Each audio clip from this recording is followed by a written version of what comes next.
Amigos telespectadores da Rede Vida de Televisão e do programa Páginas Difíceis da Bíblia.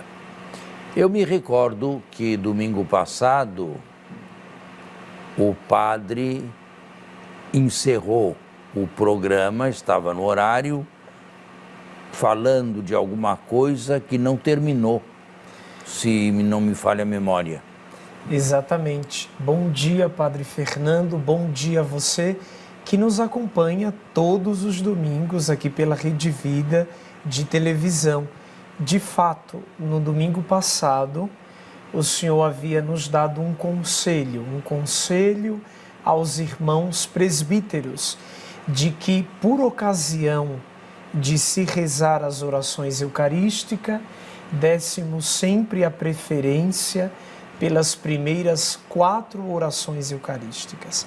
E aí, quando eu o questionei, porque de fato temos o dilema do bem da pastoral. Muitas paróquias nossas, muitas comunidades nossas, hoje têm um instrumento e a ferramenta, quer seja do jornal, quer da liturgia. Ano passado, por exemplo, uma dessas ferramentas, na liturgia do Sábado Santo, nos trouxe como a oração eucarística a segunda, a menor, a que usamos todos os dias. A mais pobrezinha. A mais pobre, teologicamente.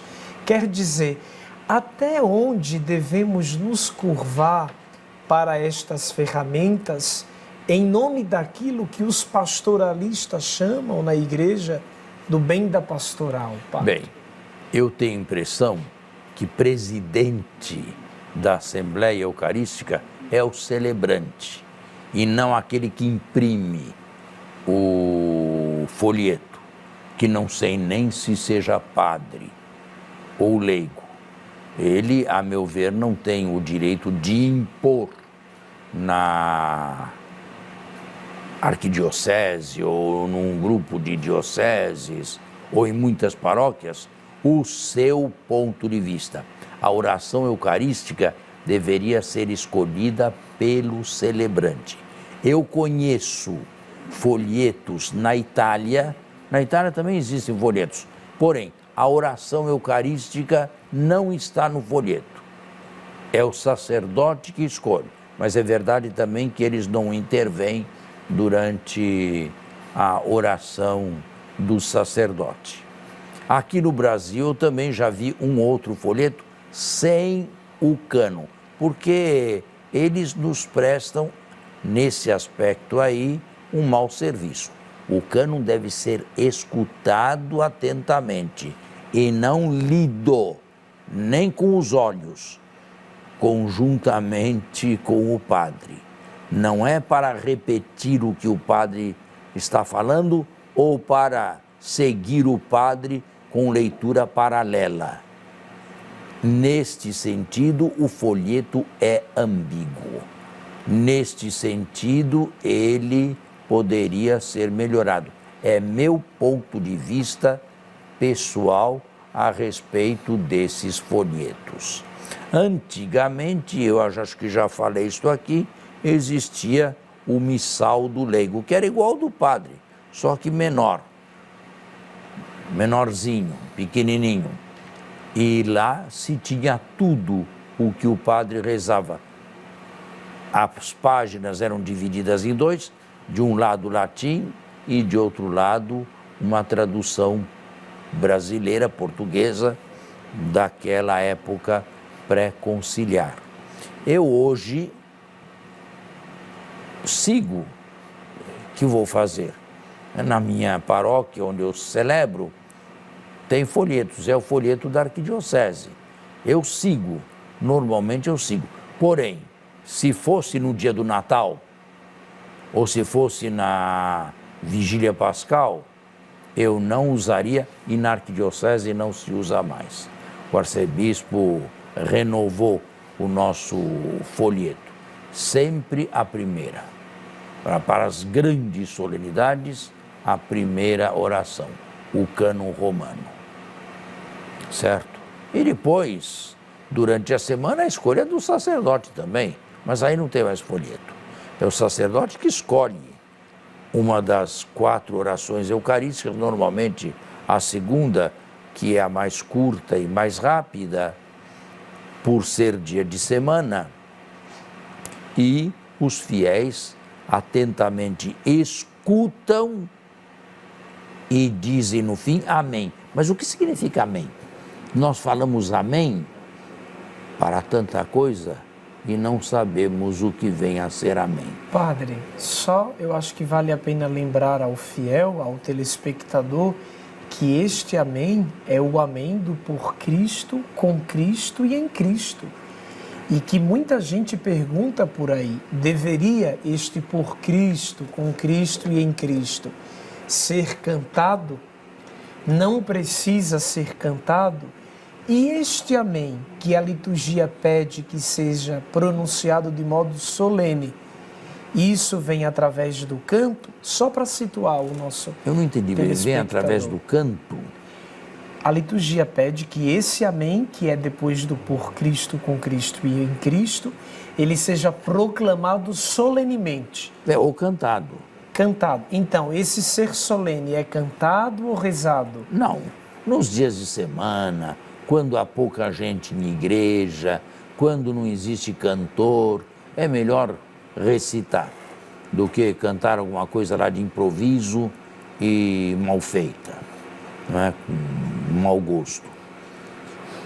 Porém, o amém vem do hebraico e do aramaico e significa assim é, assim seja, eu confio nisto, eu me apoio nisso, eu me entrego nisso, eu coloco as minhas esperanças nisso. Nisso o quê?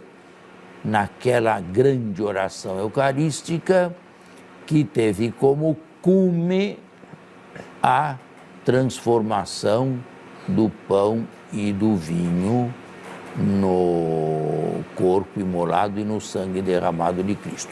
Mas agora, nós temos que voltar um pouquinho e falar sobre um assunto delicado.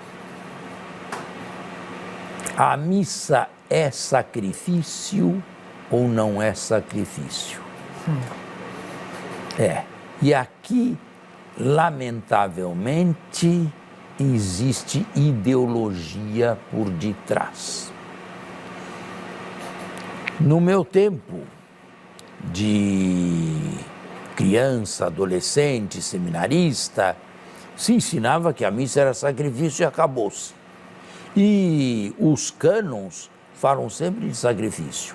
A palavra sacrifício entra no cânon romano, entra no cânon terceiro, entra no cânon quarto, só não entra, acredito, no cânon segundo. Bem, é um sacrifício? Sabe, os que são mais conservadores e da direita dizem é. Os que são de esquerda dizem não. A missa é um banquete fraterno. Vai dizer, é sacrifício, mas também é banquete.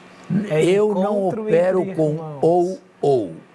Eu coopero e eu opero com e. Em primeiro lugar, ela é um sacrifício. Isto é, ela está intimamente associada à cruz de Jesus. O Cristo Eucarístico não é o menino Jesus, não é o Jesus fabricante de ferramentas na carpintaria, não é o Jesus que ensinava e que falava, é o Cristo morto e ressuscitado. Padre, nós vamos continuar esse papo no nosso próximo bloco. Está na hora já? Já. Então vamos chegamos ao fim. Fazer um intervalo.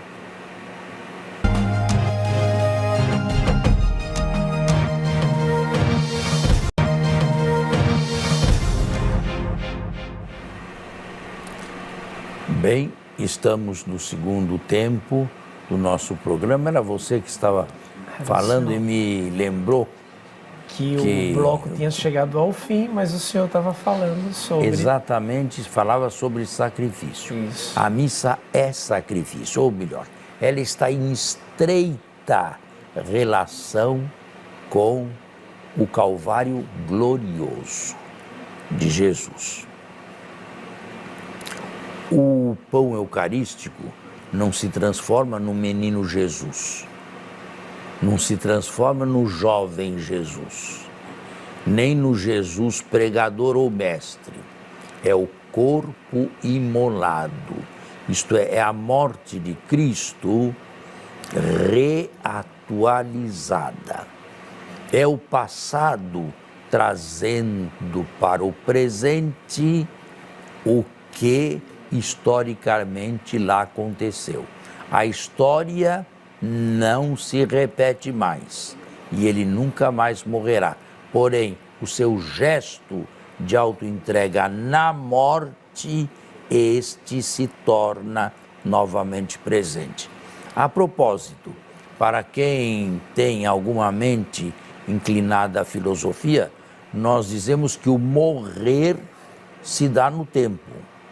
Eu vou morrendo, eu vou me envelhecendo, meu corpo não corresponde mais a meus desejos, eu me torno limitado, sempre mais limitado, até um dia que este corpo fica incapaz de sustentar a vida.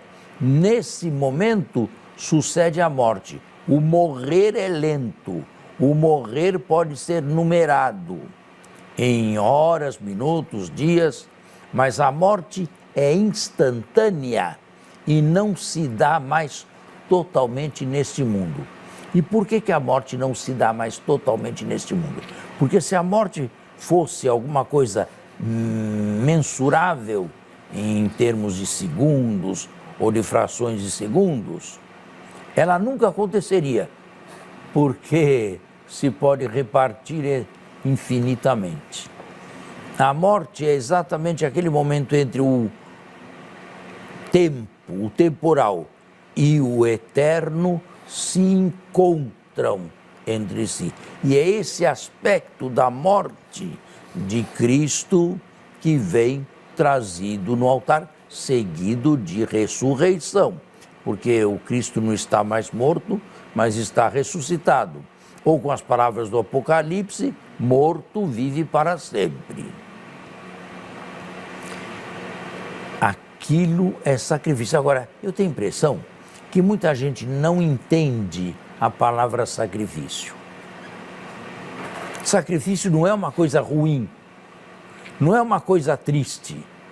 Nós não enriquecemos o nosso Deus nos depauperando.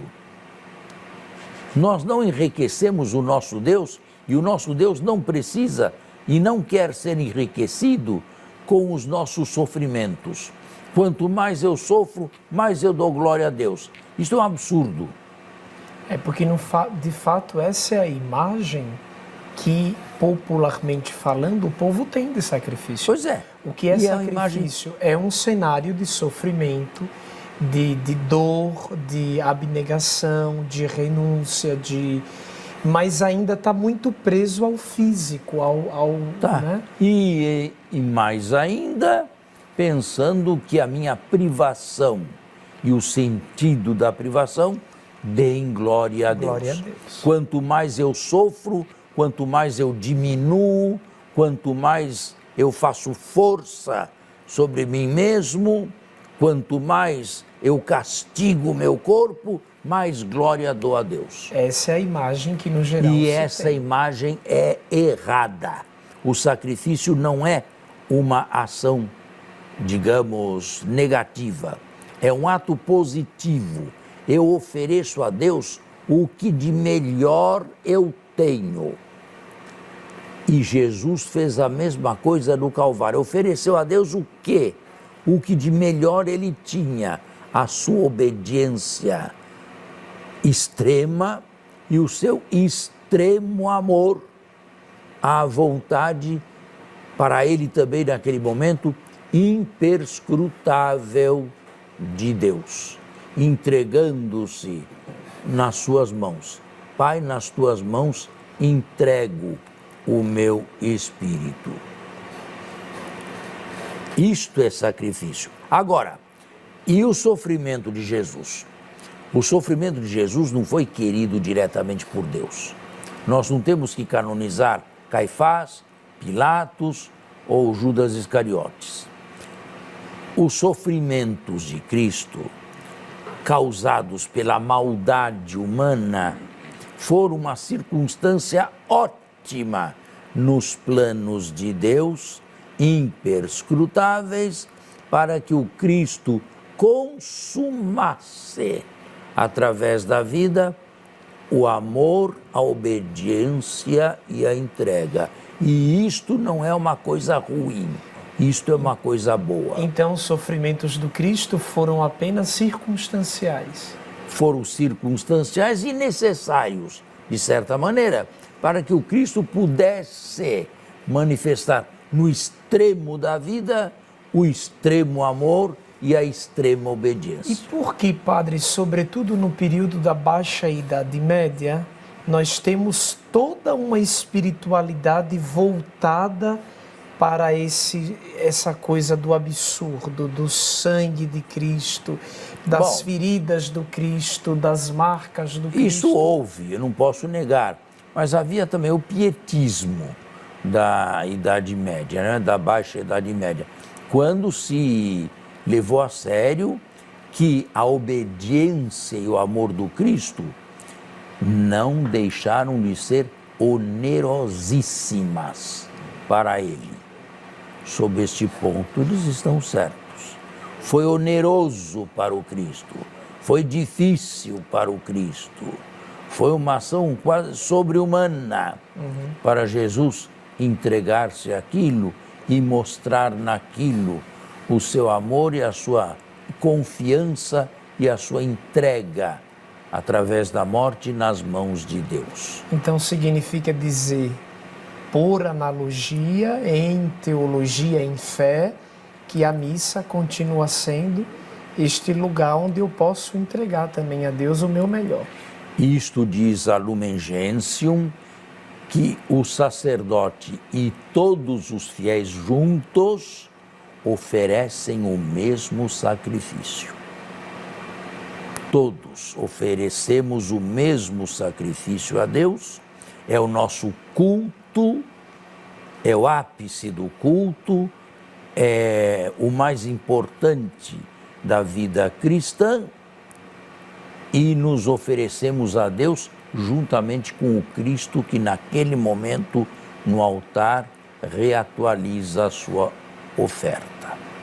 É o momento para os fiéis do exercício consciente e pessoal do sacerdócio real que todos receberam pelo batismo. Então, participando bem da liturgia, ouvindo atenciosamente a oração eucarística, o fiel leigo exerce o sacerdócio que recebeu no batismo. Ele exerce sempre que quiser, mas sobretudo na liturgia eucarística, quando ele toma, por assim dizer, o elevador de Cristo, para com Cristo morto e ressuscitado, oferecer-se também a Deus, no verdadeiro santuário de Deus, que não é terrestre, mas é celeste. Assim como Jesus ofereceu sacrifícios existenciais, não rituais, eles também oferecem suas próprias vidas. Mas oferecem mesmo? Estão conscientes disso? Eu acredito que aí entra a importância de um curso catequético. Mas se você faz um curso catequético, não vai ninguém? Mas certamente começaram a propor, né? Às vezes vai, né? Às vezes desperta em um, em outro, né? Porque eu acredito que muitos que acompanham esse nosso programa devem agradecer muito, né? Porque na paróquia, na comunidade, não tem a mesma oportunidade, né? De ter uma fé explicada, uma fé catequizada, uma fé formada, né? Isso tem sido de grande valia, de muito proveito, né? Pois é. Agora, atenção. O sacerdote deve realizar esses gestos com dignidade, com gravidade, sem pressa e sem ser teatral. Porque muitos são teatrais também. E a missa não é um teatro, não é? Eu achei que isso tivesse ficado só para a Idade Média. Pois é. Enquanto a missa era celebrada de costas para o povo, algum gesto do sacerdote podia passar inobservado. Eu acho que eu já falei sobre isto. Por exemplo, assoar o nariz, limpar os óculos, ou fazer algum cacuete. Hoje tudo isto é visto e o padre tem que tomar muito cuidado para não ser taxado disto ou taxado daquilo. Ele tem que celebrar com imenso fervor, consciente de tudo aquilo que eu acabei de dizer, e tem que celebrar sabendo que o povo o está observando. Nós temos que terminar o nosso programa e voltamos a refletir sobre isto no próximo domingo. Muito obrigado aos que nos assistem. A você e a sua família, um bom domingo, uma boa semana. Fique na paz do Senhor.